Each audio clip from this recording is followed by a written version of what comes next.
Peoples committee and cost సెన్సస్లో భాగంగా ఈరోజు backward classes commission Telangana ఆధ్వర్యంలో మీటింగ్ జరిగింది. బ్యాక్వర్డ్ క్లాసెస్ కమిషను రాష్ట్ర ప్రభుత్వ డైరెక్షన్లో భాగంగా ఈరోజు పీపుల్స్ కమిటీ అండ్ కాస్ట్ సెన్సస్ను ఇన్వైట్ చేయడం జరిగింది. ముఖ్యంగా పీపుల్స్ కమిటీలో భాగంగా మేము కాస్ట్ సెన్సస్ మీద ప్రభుత్వానికి రిప్రజెంటేషన్స్ ఇవ్వడం జరిగింది. ముఖ్యమంత్రి గారికి ఇచ్చినాం, డిప్యూటీ సీఎం గారికి ఇచ్చినాం, మంత్రులకు ఇచ్చినాం, అదేవిధంగా ప్రిన్సిపల్ సెక్రటరీకి ఇచ్చినాం. మేము ఇచ్చిన రిప్రజెంటేషన్స్ను బ్యాక్వర్డ్ క్లాస్ కమిషన్కు రెఫర్ చేయడంతో బ్యాక్వర్డ్ క్లాస్ కమిషన్ ఈరోజు మీటింగ్ కన్వీన్ చేయడం జరిగింది. ముఖ్యంగా ఈ కాస్ట్ సెన్సస్ అనేది దేశంలో పెద్ద ఎత్తున 2024 ఎలక్షన్స్లో పెద్ద ఎజెండాగా ముందుకొచ్చింది. అంటే ఇది రాజ్యాంగపరంగా సామాజిక వర్గాలకు న్యాయం చేయడం, కాస్ట్ సెన్సస్ అవసరం కాబట్టి ఆ కాస్ట్ సెన్సస్ను ప్రభుత్వం టేకప్ చేయకుండా ఈ వెనుకబాటుతనాన్ని అడ్రస్ చేయడం పాసిబుల్ కాదు అనేది పొలిటికల్ పార్టీస్ గుర్తించినాయి. ముఖ్యంగా ఇండియా అలయన్స్లో భాగంగా దేశంలో పెద్ద ఎత్తున ఎలక్షన్ క్యాంపెయిన్ చేయడం జరిగింది. వాళ్ళు ఎక్స్రే తీయాలని చెప్పి కూడా వాళ్ళు మాట్లాడినరు, స్కాన్ చేయాలని కూడా మాట్లాడినరు. కాస్ట్ సెన్సస్ అంటే కుల జనగణన జరిగినప్పుడు మాత్రమే సరి అయిన అభివృద్ధిని సాధించగలుగుతాం. ప్రజాస్వామ్యాన్ని సామాజిక వర్గాలకు అవకాశం దొరికే విధంగా ఉంటుంది. వాళ్లకు కాస్ట్ సెన్సస్ ద్వారానే అభివృద్ధిలో అవకాశం వస్తుంది, ఇన్స్టిట్యూషన్స్లో అవకాశం వస్తుంది. అవకాశాలు రకరకాల రూపాల్లో ఒక శాస్త్రీయంగా సైంటిఫిక్గా రావడానికి ఇది తోడ్పడుతుందని చెప్పి ప్రభుత్వాలు గుర్తించినాయి. అదేవిధంగా మేము సివిల్ సొసైటీలో భాగంగా ప్రభుత్వానికి చెప్పడం జరిగింది.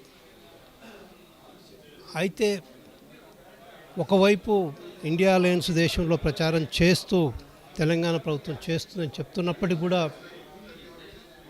తెలంగాణ ప్రభుత్వం నుంచి అనుకున్న మేరకు స్పందన కనిపించటం లేదు. రాష్ట్ర ప్రభుత్వం కాస్ట్ సెన్సస్ మీద పెద్ద ఎత్తున క్యాంపెయిన్ చేయాల్సిన అవసరం ఉండే, కానీ రిప్రజెంటేషన్స్లో భాగంగా రాష్ట్రంలో జరుగుతున్న చర్చలో భాగంగా రాష్ట్ర ప్రభుత్వం ఒక క్యాబినెట్ నిర్ణయం తీసుకుంది, కాస్ట్ సర్వే చేస్తామని చెప్పి. దాన్ని అసెంబ్లీలో పెట్టడం జరిగింది. అసెంబ్లీలో యునానిమస్గా రెజల్యూషన్ పాస్ చేయడం జరిగింది. దాని తర్వాత గవర్నమెంట్ జీవో కూడా తీసుకురావడం జరిగింది. ఈ మధ్యలో ఎలక్షన్స్ రావడంతో ఆ జీవో దాన్ని ఇంప్లిమెంట్ చేయడానికి కొంత టైం తీసుకున్నట్టుంది ప్రభుత్వం. ఇప్పుడు ఎలక్షన్ కోడ్ ఎత్తివేసినారు కాబట్టి ఇమ్మీడియట్గా ప్రభుత్వం ఈ కాస్ట్ సెన్సస్ మీద యాక్షన్ ప్లాన్ను టేకప్ చేయాల్సిన అవసరం ఉన్నది. ఈరోజు జరిగిన చర్చలో కూడా మేము స్పష్టంగా చెప్పినాం, రాష్ట్ర ప్రభుత్వం కామారెడ్డి బీసీ డిక్లరేషన్లో కాస్ట్ సర్వే చేసి 42% రిజర్వేషన్ పెంచుతామని చెప్పి ప్రామిస్ చేసింది.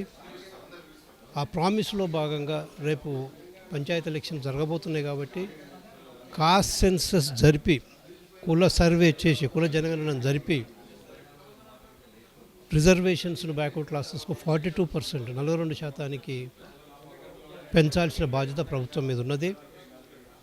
అది ప్రభుత్వం ప్రజల ముందు ప్రామిస్ చేసింది, ఎలక్షన్స్ ముందు ప్రామిస్ చేసింది, దేశంలో ప్రామిస్ చేసింది కాంగ్రెస్ పార్టీ. రాష్ట్రం లోపల కాంగ్రెస్ ప్రభుత్వం రాహుల్ గాంధీ నాయకత్వం లోపల కూడా ప్రామిస్ చేయడం జరిగింది. వాళ్ళు చేసిన ప్రామిస్ను నిలబెట్టుకోవాల్సిన బాధ్యత ప్రభుత్వం మీద ఉన్నది.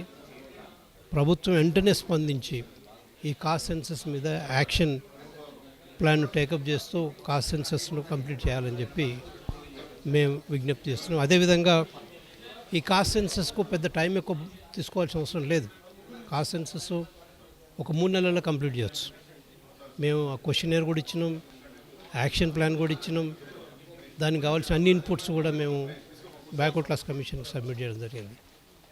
కాబట్టి ఇమీడియట్గా కాస్ట్ సెన్సస్ చేసి పంచాయతీరాజ్ ఎలక్షన్స్ నిర్వహించాలని చెప్పి మేము ప్రభుత్వాన్ని డిమాండ్ చేస్తున్నాం. కాస్ట్ సెన్సస్ చేయకుండా ప్రభుత్వం మాత్రం పంచాయతీరాజ్ ఎలక్షన్ చేయడం అని అంటే బ్యాక్వర్డ్ క్లాసెస్ చైతన్యాన్ని అడ్డుకోవడమే, వాళ్ళ అభివృద్ధిని, అవకాశాలను, రాజకీయ అధికారాన్ని అడ్డుకోవడమే జరుగుతుంది.